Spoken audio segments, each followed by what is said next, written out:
Hello everyone, welcome back to my channel. आज की video में मैं आपके लिए न्यू टॉपिक लेके आई हूँ और जो टॉपिक है वो है एक्शन रिसर्च। आज हम डिस्कस करेंगे कि एग्जामिनेशन में अगर आपको एक्शन रिसर्च क्वेश्चन आ जाए उसके अंदर आपने क्या क्या पॉइंट्स लिखने हैं। और आई होप कि आपको मेरी जो वीडियोज़ हैं वो पसंद आ रही हों, आपको इससे बेनिफिट हो रहा हो। So let's start. हमारा टॉपिक एक्शन रिसर्च है।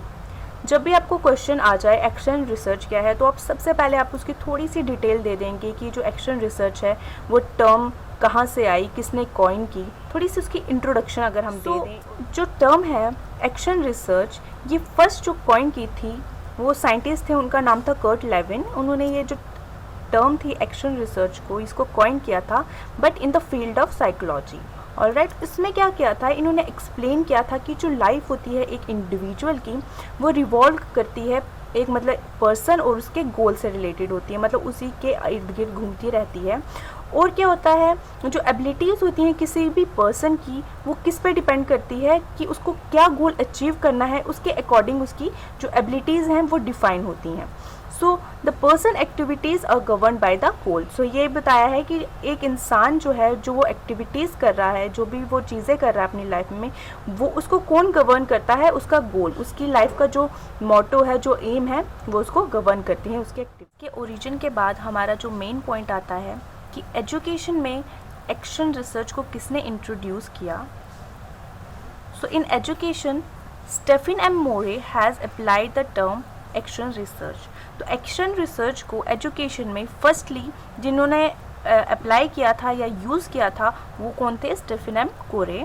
और स्टीफन एम कोरे के अकॉर्डिंग जो एक्शन रिसर्च होती है वो एक ऐसा प्रोसेस होता है जिसमें जो प्रैक्टिशनर्स होते हैं वो अटेम्प्ट करते हैं कि वो स्टडी कर पाएँ अपनी प्रॉब्लम्स को साइंटिफिकली बाय इन ऑर्डर, क्यों कर पाएँ, ताकि वो अपने आप को गाइड कर पाएँ, करेक्ट कर पाएँ और इवेल्युएट कर पाएँ उनके डिसीजंस को और उनके एक्शंस को। यहाँ पर जो प्रैक्टिशनर है वो हमारा टीचर आता है। जैसे कि कोई टीचर है, वो अपनी क्लासरूम में पढ़ा रहा है और वो एनालाइज कर रहा है कि उसकी क्लासरूम में कुछ प्रॉब्लम्स हो रही हैं, कि स्टूडेंट अच्छे से समझ नहीं पा रहे हैं या उनको समझने में प्रॉब्लम आ रही है। फॉर एग्जांपल एक मैथ्स टीचर है, उसका जो स्टूडेंट है वो अच्छा स्कोर नहीं कर पा रहे मैथ में, तो वो क्या करेगा, वो खुद ही प्रॉब्लम को इवेल्युएट करेगा कि क्यों ऐसा हो रहा है और उसका सल्यूशन है उसको ढूंढने की कोशिश करेगा। सो इसके अंदर ये आता है। आफ्टर ओरिजिन एंड मीनिंग हमारा जो नेक्स्ट पॉइंट आएगा वो आएगा डेफिनेशन ऑफ एक्शन रिसर्च। यहाँ पर मैंने कुछ साइंटिस्ट हैं जिन्होंने डेफिनेशन दी थी एक्शन रिसर्च की एजुकेशन फील्ड में, उसके बारे में हम डिस्कस कर लेते हैं। सबसे पहले हमारे आते हैं स्टीफन एम कोरे, और उनके अकॉर्डिंग क्या था, action research is a process of studying problems by practitioner scientifically to take decision for improving their current practices. तो इसमें क्या होता है, जो हमारे प्रैक्टिशनर्स होंगे वो कौन होंगे, हमारे टीचर्स आएंगे, हमारे जो इंस्टीट्यूट है, चाहे वो कॉलेज है, यूनिवर्सिटी है, स्कूल है, उसके अंदर जो टीचर्स आएंगे, सुपरवाइजर्स आएंगे या एडमिनिस्ट्रेटर्स आएंगे, वो क्या करेंगे, जो प्रॉब्लम्स हैं उनके इंस्टीट्यूट में उसको क्या करेंगे, खुद ही फाइंड आउट करेंगे, उसको एनालाइज करेंगे, उसको करेक्ट करने के लिए हाइपोथेसिस बनाएंगे और उसको सॉल्व करने की कोशिश करेंगे। सेकंड आता है हमारा अकॉर्डिंग टू सीवी गुड। उनके अकॉर्डिंग क्या था, जो एक्शन रिसर्च है वो क्या होती है, यूज़ होती है teachers, use by the teachers, supervisor and administrator to improve the quality of their decision and actions. So यहाँ पर जो एक्शन रिसर्च है वो क्या हो रही है, वो यूज़ कौन कौन कर रहे हैं, टीचर्स कर रहे हैं यूज़, सुपरवाइजर्स यूज़ कर रहे हैं, एडमिनिस्ट्रेटर यूज़ कर रहे हैं, कहाँ के, किसी भी इंस्टीट्यूट के, ताकि वो क्या कर पाए, इम्प्रूव कर पाए अपनी क्वालिटी किसकी, डिसीजन मेकिंग की, और उनके जो एक्शंस वो ले रहे हैं उसकी क्वालिटी को वो क्या कर पाए, इम्प्रूव कर पाए। जो हमारी थर्ड डेफिनेशन आती है वो दी थी एस बैकवेल ने, और उन्होंने कहा था कि जो एक्शन रिसर्च है वो कंसर्न करती है with school problems carried on by school personnel to improve school practice in action research. तो यहाँ पर इन्होंने ये बताया है कि जो स्कूल के पर्सोनल्स हैं उसके अंडर आते हैं, जो स्कूल में टीचर्स हैं जो काम कर रहे हैं, प्रिंसिपल्स आते हैं, एडमिनिस्ट्रेटर्स आते हैं, वो क्या करते हैं, अपनी अपनी फील्ड में क्या करते हैं, देखते हैं जो प्रॉब्लम्स उनको आ रही हैं, जो वो एनालाइज करें प्रॉब्लम, उसको वही कर रहे हैं, उसकी एक्शन रिसर्च कर रहे हैं, वेरियस स्टेप्स ले रहे हैं उसको इम्प्रूव करने के लिए, ताकि जो उनकी स्कूल की प्रैक्टिस है वो उनको अच्छे से इम्प्रूव कर पाए।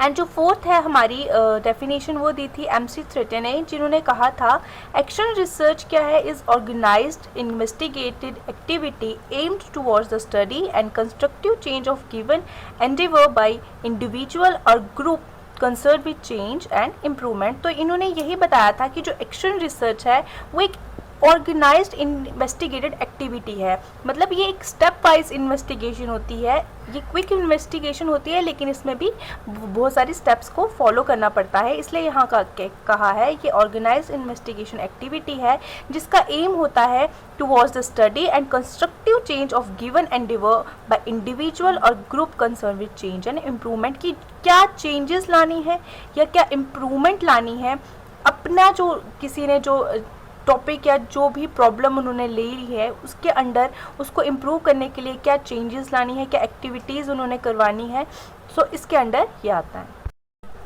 सो डेफिनेशन के बाद हम क्या दे देंगे, नेक्स्ट पॉइंट दे देंगे कैरेक्टरिस्टिक्स ऑफ एक्शन रिसर्च। यहाँ पर मैंने कुछ कैरेक्टरिस्टिक्स बताए हैं एक्शन रिसर्च की क्या है। सबसे पहला ये है कि जो एक्शन रिसर्च है is a process for studying practical problem of education. तो यहाँ पर हम क्या करते हैं, जो प्रैक्टिकल प्रॉब्लम एजुकेशन में आ रही है उसको हम क्या करते हैं, स्टडी करते हैं। जैसे कि एक टीचर है, टीचर अपनी क्लासरूम में देख रहा है कि क्या क्या प्रॉब्लम्स वो उसको फेस कर रहा है या उसके स्टूडेंट फेस कर रहे हैं, उसको वो कैसे इम्प्रूव कर पाएगा, उसकी जो स्टडी है वो करेगा। उसके लिए भी वो बहुत सारे स्टेप्स हैं उसको लेगा ताकि उसकी जो प्रॉब्लम है वो सॉल्व हो जाए।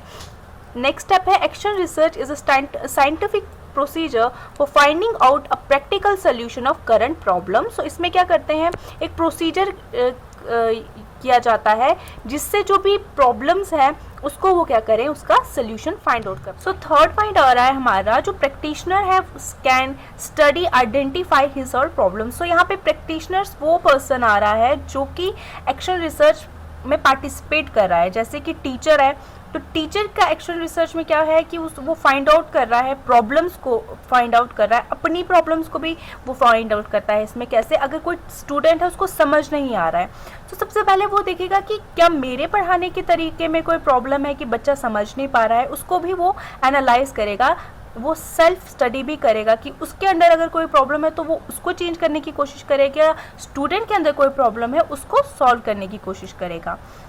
एंड फोर्थ पॉइंट आ रहा है हमारा, action research focus to improve and modify the current practices.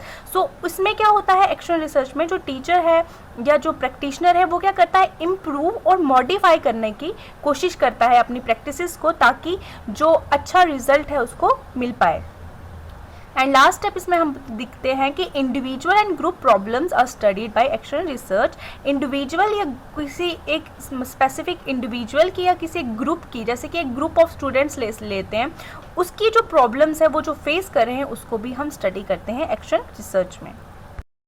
सो हमारा नेक्स्ट पॉइंट आता है स्टेप्स ऑफ एक्शन रिसर्च। तो एक्शन रिसर्च में क्या क्या स्टेप्स लिए जाते हैं किसी भी प्रॉब्लम को सॉल्व करने के लिए, वो हम पढ़ेंगे। इसमें कौन कौन से स्टेप्स इन्वॉल्व होते हैं। सो यहाँ पर मैंने लिखा है, इन action research reflective thinking is done and it function systematically. So reflective thinking में क्या होता है, जो प्रॉब्लम होती है उसको ब्रॉडर वे पे देखा जाता है और उसको सॉल्व करने के लिए वेरियस स्टेप्स लिए जाते हैं।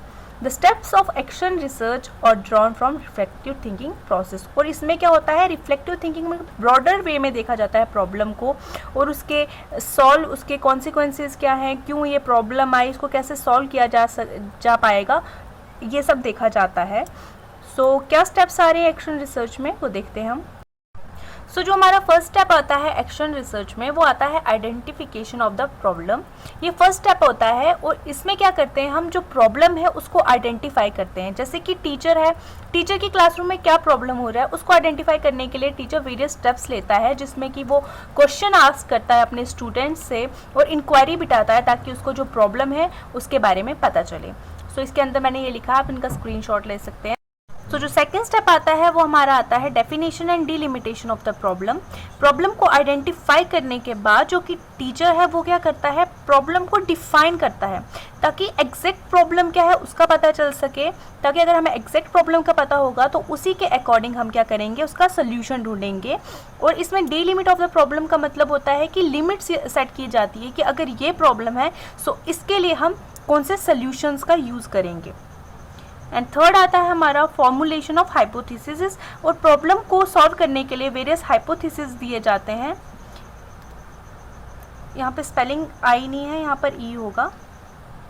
सो वेरियस हाइपोथेसिस दिए जाते हैं। सबसे पहला आता है हमारा, क्या होता है, टेंटेटिव जो है सॉल्यूशंस का वो दिया जाता है ताकि प्रॉब्लम को सॉल्व किया जाए, और उनका जो है देखा जाता है कि जो हमने टेंटेटिव दिए हैं, जो हमने सॉल्यूशंस ढूंढे हैं, क्या उसका बेनिफिट हो रहा है, क्या उससे फ़र्क पड़ रहा है, क्या प्रॉब्लम सॉल्व हो रही है, और अगर प्रॉब्लम सॉल्व नहीं हो रही है तो नए हाइपोथेसिस को दिया जाता है। सो जो हमारा फोर्थ स्टेप होता है वो होता है कलेक्शन ऑफ डाटा। इसमें क्या होता है, जो डेटा है उसको कलेक्ट किया जाता है, और ये बहुत ही इम्पॉर्टेंट स्टेप होता है क्योंकि इसी डेटा जो हमने कलेक्ट किया होता है उसके बेसिस पे डिसाइड किया जाता है कि क्या एक्शन लिया जाए प्रॉब्लम को सॉल्व करने के लिए। जैसे कि मैं बार बार प्रॉब्लम बोल रही हूँ, तो यहाँ प्रॉब्लम क्या है, जो किसी भी स्कूल इंस्टीट्यूट में आ रही है, चाहे किस टीचर को आए या उनके सुपरवाइज़र को आए या एडमिनिस्ट्रेटर्स को आए, जो भी प्रॉब्लम आ रही है, जैसे कि एक टीचर है, उसकी क्लास में एक बच्चा है, उसकी जो अटेंडेंस है वो बहुत ज़्यादा लो है। सो अब टीचर क्या करेगा, एक्शन रिसर्च करेगा कि मेरे बच्चे की अटेंडेंस लो क्यों है। उसके लिए वो क्या करेगा, वेरियस स्टेप्स है उसको क्या करेगा, फॉलो करेगा एक्शन रिसर्च के। सबसे पहले वो करेगा कि बच्चे की प्रॉब्लम क्या है, क्या रीज़न है वो छुट्टी कर रहा है स्कूल में, क्या उसके कहीं वो बुली तो नहीं करे उसके क्लासमेट्स उसे, या उसको स्कूल में आने में इंटरेस्ट ही नहीं है क्योंकि उसको कुछ समझ ही नहीं आ रहा है क्लासरूम में, या कोई उसकी जो पर्सनल प्रॉब्लम है। सो उसको वो क्या करेगा, सबसे पहले उसकी इन्फॉर्मेशन वो गैदर करेगा कि बच्चा क्यों नहीं आ रहा है। फिर वो वेरियस स्टेप्स लेगा कि क्या किया जाए ताकि जो बच्चा है उसकी जो प्रॉब्लम है, वो अटेंडेंस उसकी लो है, वो स्कूल नहीं आ पा रहा, उसको सॉल्व किया जाए। फिर फर्दर वो वेरियस डाटा को कलेक्ट करेगा, उन डाटा का वो एनालाइज करेगा, और उसके जो एनालिसिस से उसे जो कंक्लूजन मिलेगा उससे उसकी जो प्रॉब्लम है उसको सॉल्व करेगा। सो यहाँ पर ये प्रॉब्लम क्या है वो मैंने आपको बताया। प्रॉब्लम कुछ भी हो सकती है, कोई बच्चा किसी सब्जेक्ट में अच्छा नहीं है, ये भी प्रॉब्लम हो सकती है, या जैसे कोई बच्चा है वो फिज़िकली एक्टिव नहीं है। स्टूडेंट्स के अलावा जैसे प्रिंसिपल है, स्कूल के प्रिंसिपल को ये प्रॉब्लम हो रही है कि जो उनका स्टाफ है वो पंक्चुअल नहीं है, तो वो भी इसके लिए एक्शन रिसर्च किया करेगा। तो एक्शन रिसर्च में क्या होता है वो मैं आपको बता रही हूँ, लेकिन हमारा जो मेन टॉपिक है वो है कि टीचिंग में एक्शन रिसर्च का क्या यूज़ है। सो यहाँ पर मैं जो प्रॉब्लम बोल रही हूँ मैं आपको समझाना चाहती थी कि प्रॉब्लम क्या हो सकती है। सो कलेक्शन ऑफ डाटा में क्या होगा, मैंने बताया कि ये बहुत ही इंपॉर्टेंट स्टेप है क्योंकि इससे हमें पता चलेगा कि हमने कौन सा एक्शन है वो लेना है प्रॉब्लम को सॉल्व करने के लिए। फिर क्या होगा, multiple sources of data are use to better understand the scope of happening in the classroom, school या कॉलेज। तो क्या क्या हो रहा है, क्लासरूम में क्या हो रहा है, स्कूल में क्या हो रहा है, कॉलेज में क्या हो रहा है, उसका भी डाटा कलेक्ट कर रहे हैं। और जो डाटा हमें मिलेगा उसको बाद में वो क्या करते हैं, एक ऑर्गेनाइज करते हैं एक टेबुलर फॉर्म में, ताकि उसकी जो उनके पास डिटेल है वो रह पाए। सो हमारा जो फिफ्थ स्टेप होता है वो आता है analysis of data. So data को कलेक्ट करने के बाद उसको प्रॉपरली एनालाइज किया जाता है, और फिर उससे डिसाइड किया जाता है कि जो हमने हाइपोथेसिस लिए थे वो ठीक थे या नहीं, और एनालाइज करने के बाद प्रॉपर जो रिजल्ट है उससे क्या किया जाता है, कंक्लूजन को फाइंड आउट किया जाता है। तो यहाँ पर मैंने लिखा है appropriate statistical techniques are used to analyse the data so that some decision may be taken about the hypothesis and then the result of further use to draw some conclusions. So इसके बाद last जो step होता है हमारा आता है formulation of the conclusion. इसमें क्या होता है, जो भी हमारे पास रिजल्ट आता है उसको क्या किया जाता है, उसकी डिस्कशन की जाती है, उसको अच्छे से उसका सर्वे किया जाता है, और कुछ कंक्लूजन्स ढूंढे जाते हैं in the form of new information. जो हमने एक्शन रिसर्च किया उससे हमें क्या नई नई इन्फॉर्मेशन मिली उसका यूज़ किया जाता है। नई थ्योरीज, फैक्ट्स और सोल्यूशन को हमें क्या होता है फाइंड आउट करते हैं, और जो हमारी प्रैक्टिकल प्रॉब्लम है उसको सॉल्व करने की कोशिश करते हैं।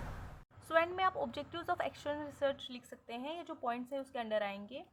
मैं action research in professional growth of teacher की वीडियो भी बनाना चाहती थी, लेकिन यही वीडियो लॉन्ग हो गई है, 14 मिनट्स की हो गई है। सो मैं आज की वीडियो यहाँ पर ही एंड करूँगी, और मैं ट्राई करूँगी कि मैं आपके लिए नेक्स्ट वीडियो में 2 टॉपिक्स कवर करने की कोशिश करूँ। सो तब तक के लिए आप इस वीडियो को अच्छे से रिवाइज़ कर लें, पढ़ लें। Thank you very much. So please अगर आपके लिए ये वीडियो बेनिफिशियल है तो इसको लाइक, शेयर, सब्सक्राइब करें।